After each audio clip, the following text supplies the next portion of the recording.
Hi everyone, welcome to my channel. Happy to start our new novel today, The Leading Lady by Geraldine Boner. Let's enjoy the story with me. Prologue. One of the morning trains that tapped the little towns along the Sound ran into the Grand Central Depot. It was very hot in the lower levels of the station, and the passengers few in number, for it was midsummer and people were going out of town. Not coming in filed stragglingly up the long platform to the exit. One of them was a girl, fair and young, with those distinctive attributes of good looks and style that drew men's eyes to her face and women's to her clothes. People watched her as she followed the porter carrying her suitcase, noting the lithe grace of her movements, her delicate slimness, the froth of blonde hair that curled out under the brim of her hat. She appeared oblivious to the interest she aroused, and this indifference had once been natural, for to be looked at and admired had been her normal right, and become a stale experience. Now it was assumed, an armor under which she sought protection,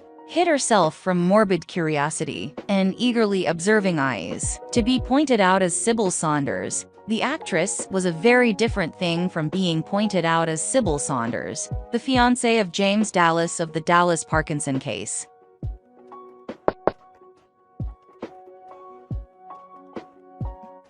The Dallas Parkinson case had been a sensation 3 months back. James Dallas, a well-known actor, had killed Homer Parkinson during a quarrel in a man's club, struck him on the head with a brass candlestick, and fled before the horrified onlookers could collect their senses. Dallas, a man of excellent character, had had many friends who claimed mitigating circumstances. Parkinson, drunk and brutal, had provoked the assault. But the Parkinson clan, new rich oil people, breathing vengeance, had risen to the cause of their kinsman, poured out money in an effort to bring the fugitive to justice, and offered a reward of $10,000 for his arrest. Of course, Sybil Saunders had figured in the investigation. She was the betrothed of the murderer. Their marriage had been at hand. She had gone through hours of questioning, relentless grilling, and had steadily maintained her ignorance of Dallas's whereabouts. From the night of his disappearance, she had heard nothing from him and knew nothing of him. The Parkinsons did not believe her statement. The police were uncertain. As she walked toward the exit, she carried a newspaper in her hand. Other people in the train had left theirs in their seats, but she, after a glance at the headlines, had folded hers and laid it in her lap.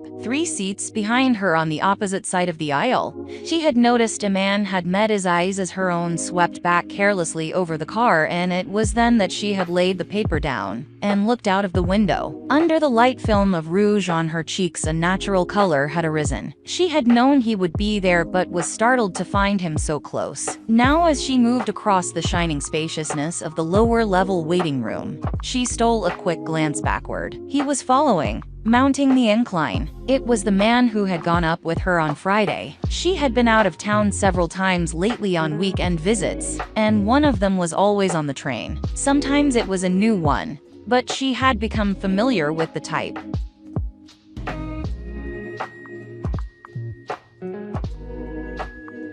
She knew he was behind her at the taxi stand as she gave the address in a loud voice. But he probably would disappear now. In the city, they generally let her alone. It was only when she left town that they were always on hand, keeping their eye on her, ready to follow if she should try to slip away. The taxi rolled out into the sweltering heat, incandescent streets roaring under the blinding glare of the sun. Her destination was the office of Strout and Wahlberg, theatrical managers, and here in his opulent office, set in aerial heights above the sweating city, Mr. Wahlberg offered her a friendly hand and a chair. Mr. Wahlberg, a kindly Hebrew, was kindlier than ever to this particular visitor. He was sorry for her, as who in his profession was not, and wanted to help her along. And here was his proposition. A committee of ladies, a high society bunch summering up in Maine, wanted to give a play for charity. They got the chance to do something out of the ordinary for Thomas N. Driscoll. The spool cotton magnate who was in California had offered them his place up there. Gull Island was the name for an outdoor performance. Mr. Wahlberg, who had never seen it, enlarged on its attractions, as if he had been trying to make a whole island, just off the mainland. Magnificent mansion to be turned over to the company, housekeeper installed. The crowning touch was an open-air amphitheater, old Roman effect, tiers of stone seats, said to be one of the most artistic things of its kind in the country. The ladies had wanted a classic which Mr. Wahlberg opined was alright, seeing the show was for charity, and people could stand being bored for a worthy object. Twelfth Night was the play they had selected, and as that kind of stage called for no scenery, one thing would go as well as another.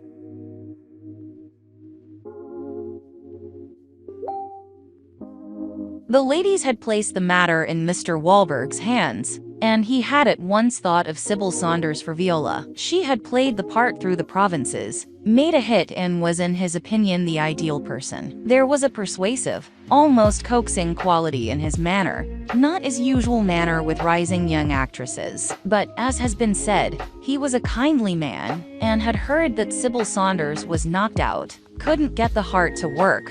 Also, as she was a young person of irreproachable character, he inferred she must be hard up. That brought him to compensation not so munificent. But then Miss Saunders was not yet in the star class, and all expenses would be covered, including a week at Gull Island. This opportunity to dwell in the seats of the mighty, free of cost, with sea air and scenery thrown in, Mr. Wahlberg held before her as the final temptation. He had no need for further persuasion, for Miss Saunders accepted at once. She was grateful to him and said so, and looked as if she meant it. He felt the elation of a good work done for the charitable ladies. They could get no one as capable as Sybil Saunders for the price, and for the girl herself, whose best hope was to get back into harness. So, in a glow of mutual satisfaction, they walked to the door, Mr. Wahlberg telling over such members of the cast as had already been engaged: Sylvanus Grey for the Duke, Isabel Cornell for Maria, John Gordon Trevor for Sir Toby. No one could beat him. Had the Old English tradition, and Anne Tracy for Olivia. At that name Miss Saunders had exclaimed in evident pleasure. Anne Tracy would be perfect, and it would be so lovely having her. They were such friends. Mr. Wahlberg nodded urbanely, as if encouraging the friendships of young actresses was his dearest wish, and at the door, put the coping stone on these agreeable announcements. And I'm going to give you my best director, Hugh Bassett. If with you and him they don't pull off a success, the Maine public's dumber than I thought.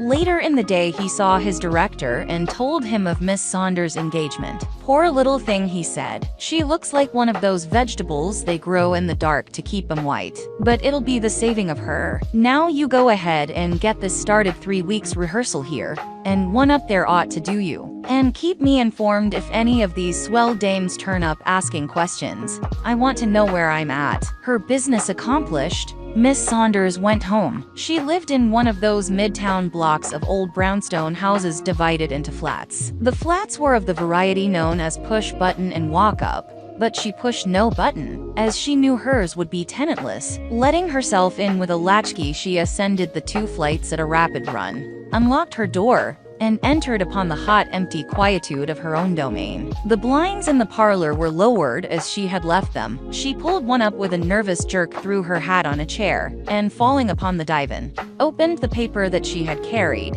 since she left the Grand Central Station. The news of the day evidently had no interest for her. She folded the pages back at the personal column and settled over it, bent, motionless, her eyes traveling down its length. Suddenly they stopped, focused on a paragraph. She rose and with swift tiptoe tread went into the hall and tried the front door. Coming back, she took a pad and pencil from the desk, drew a small table up to the divan, spread the newspaper on it, and copied the paragraph onto the pad. It ran as follows: Sister Carrie, Edmund Stoney broke, but Albert able to help him. Think we ought to chip in. Can a date be arranged for discussing his affairs? Sam and Louis.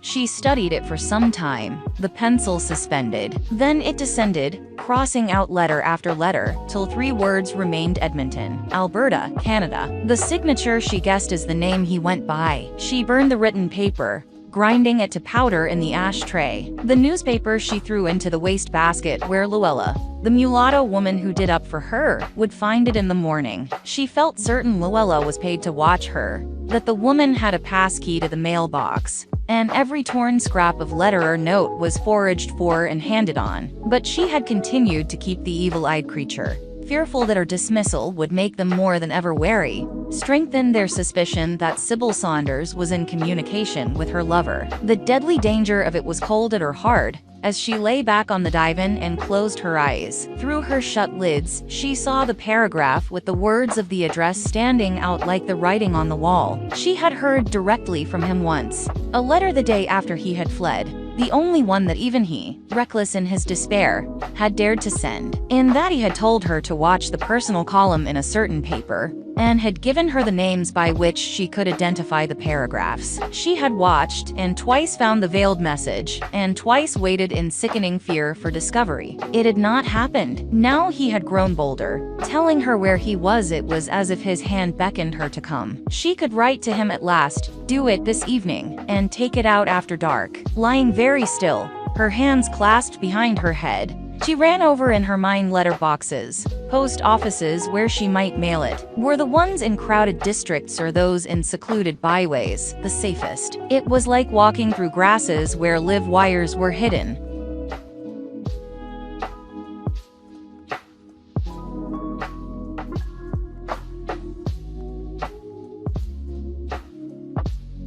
A ring at the bell made her leap to her feet with wild visions of detectives. But it was only Anne Tracy, come in to see if she was back from her visit on the Sound. It was a comfort to see Anne. She always acted as if things were just as they had been, and never asked disturbing questions. In the wilting heat she looked cool and fresh, her dress of yellow linen, her straw hat encircled by a wreath of nasturtiums, had the dainty neatness that always marked Anne's clothes and Anne herself. She was pale-skinned and black-haired, satin smooth hair drawn back from her forehead, and rolled up from the nape of her neck in an ebony curve. Because her eyebrows slanted upward at the ends and her eyes were long and liquid dark and her nose had the slightest retroous tilt, people said she looked like a helu etching. And other people, who were more old-fashioned and did not know what a helu etching was, said she looked like a lady. She was Sybil's best friend, was to have been her bridesmaid, but she knew no more of Sybil's secrets since Jim Dallas had disappeared than anyone else. And she never sought to know. That was why the friendship held. They had a great deal to talk about,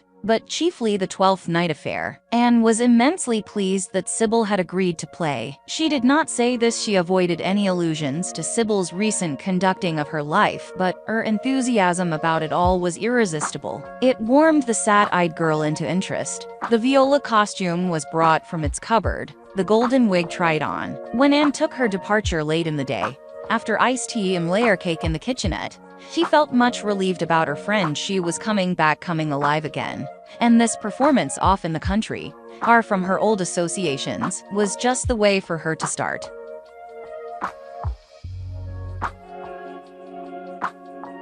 Anne occupied another little flat on another of the midtown streets in another of the brownstone houses. Hers was one room larger, for her brother, Joe Tracy, lived with her when not pursuing his profession on the road. There were hiatuses in Joe's pursuit during which he inhabited a small bedroom in the rear, and caused Anne a great deal of worry and expense. Joe apparently did not worry, certainly not about the expense. Absence of work wore on his temper, not because Anne had to carry the flat alone, but because he had no spending money. They said it was his temper that stood in his way. Something did, for he was an excellent actor with that power of transforming himself into an empty receptacle, to be filled by the character he portrayed. But directors who had had experience of him talked about his natural meanness, and shook their heads. When his name was mentioned, it had become the fashion to add a follow-up sentence. Seems impossible the same parents could have produced him and Anne. People who tried to be sympathetic with Anne about him got little satisfaction.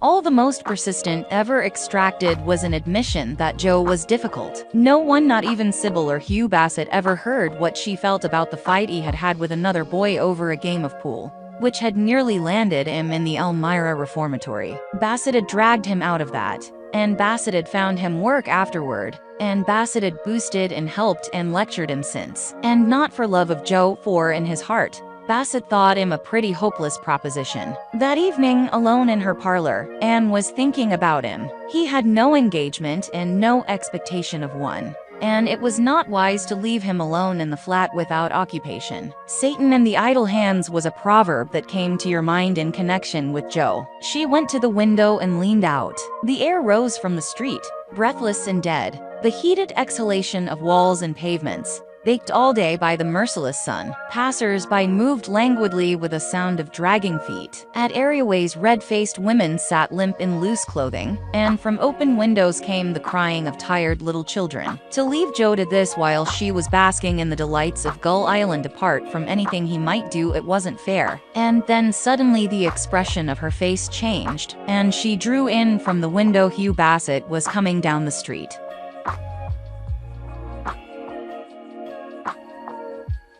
The bell rang. She pushed the button, and presently he was at the door saying he was passing, and thought he'd drop in for a minute. He was a big, thick-set man with a quiet, reposeful quality unshaken even by the heat. It was difficult to think of Bassett shaken by any exterior accident of life. So suggestive was his whole makeup of a sustained equilibrium, a balanced adjustment of mental and physical forces. He had dropped in a great deal this summer, and as the droppings in became more frequent and outside engagements became less, they always simulated a mutual surprise, giving them time to get over that somewhat breathless moment of meeting. They achieved it rather better than usual tonight, for their minds were full of the same subject. Bassett had come to impart the good news about Sybil, and Anne had seen her and heard all about it. There was a great deal of talking to be done that was impersonal, and during which one forgot to be self-conscious. Finally, when they had thrashed out all the matters of first importance, Bassett said, "Did you tell her that Wahlberg wanted Alex Stokes for the Duke?" "No, I didn't say a word about it. What was the use? It would only have upset her, and you'd put a stop to it. You can always be relied on, Anne,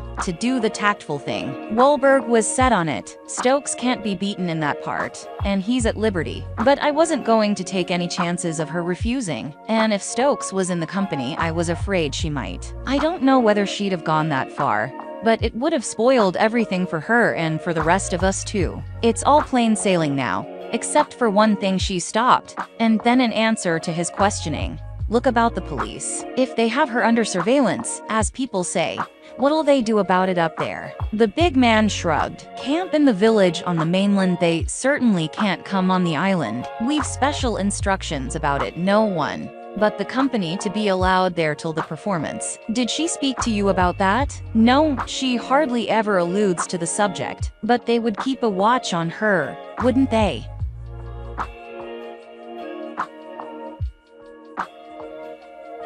He nodded, frowning a little at a complication new in his experience. "I should think so. A woman in her position. Men under sentence of death have been unable to keep away from the girl they were in love with, and then she may know where he is, be in communication with him." "Oh, I don't think that." Anne breathed in alarm. "She'd never take such a risk." "Well, we're her friends, and we're as much in the dark as anybody. I only know one thing: if they try to hound her down on that island the first chance she's had to recuperate and rest, a slight grating noise came from the hall. Anne held up a quick cautioning hand. "Take care," she murmured. "Here's Joe." Joe came in, his Panama hat low on his brow. He gave no sign of greeting till he saw Bassett. Then he emitted an abrupt hello and snatched off the hat. "Little Anne's got a collar." "Howdy, Bassett. How's things?" There was a jovial note in his voice, a wide grin of greeting on his face. It was evident the sight of Bassett pleased him, and he stood teetering back and forth on his toes and heels,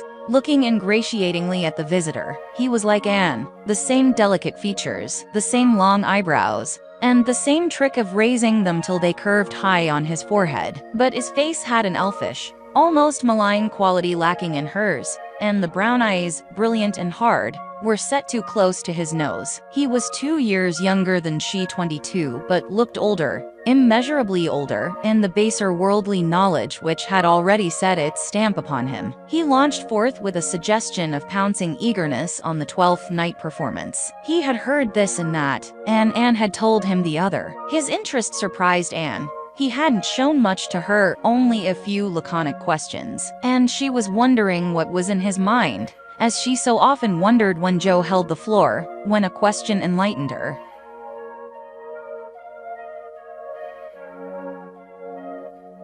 Have you got anybody to play Sebastian yet? No. I wanted that boy who played with her on the Southern Tour last year. But he's in England. He gave a first-rate performance, and he did look like her. That was a lucky chance. You'll search the whole profession before you get anyone that looks like Sybil's twin brother. He ought to bear some resemblance to her. And Bassett quoted, "One face, one voice, one habit, and two persons." I wonder if Shakespeare had twins in his eye when he wrote the play. Not he. They did the same in his day as they do now, dressed him up alike. And let it go at that. Why, Mrs. Gautry, the English actress, when she was over here, had a boy to play Sebastian, who looked as much like her. Well, not as much as I look like Sybil. Bassett had seen his object as Anne had and was considering. He had been looking forward to the week at Gull Island with Anne. It loomed in his imagination as a festival. There would be a pleasant, companionable group of people, friendly, working well together. But Joe, among them the boy, looking down at his feet, said slowly, "What's the matter with letting me do it?" "Nothing's the matter. I've no doubt you could. But you and she have about as much resemblance as chalk and cheese." Joe wheeled and, gathering his coat neatly about his waist, walked across the room with a mincing imitation of Sybil's gait. It was so well done that Bassett could not contain his laughter. Encouraged, the boy assumed a combative attitude, his face aflame with startled anger, and striking out at imaginary opponents, shouted, "Why, there's for thee, and there and there and there. Are all the people mad?" Then, as suddenly melted to a lover's tone and looking ardently at Anne, said, "If it be thus to dream, then let me sleep."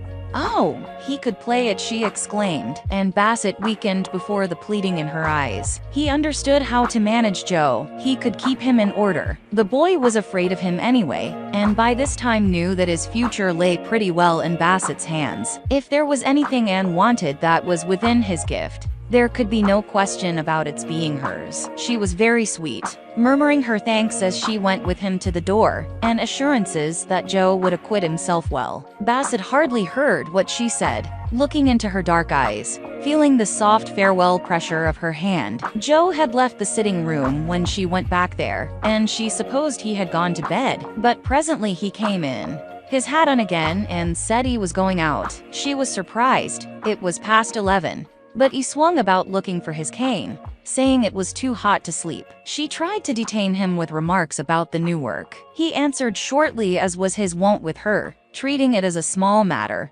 nothing to get excited about, also a familiar pose. But she noticed under his nonchalance a repressed satisfaction, the glow of an inner elation in his eyes.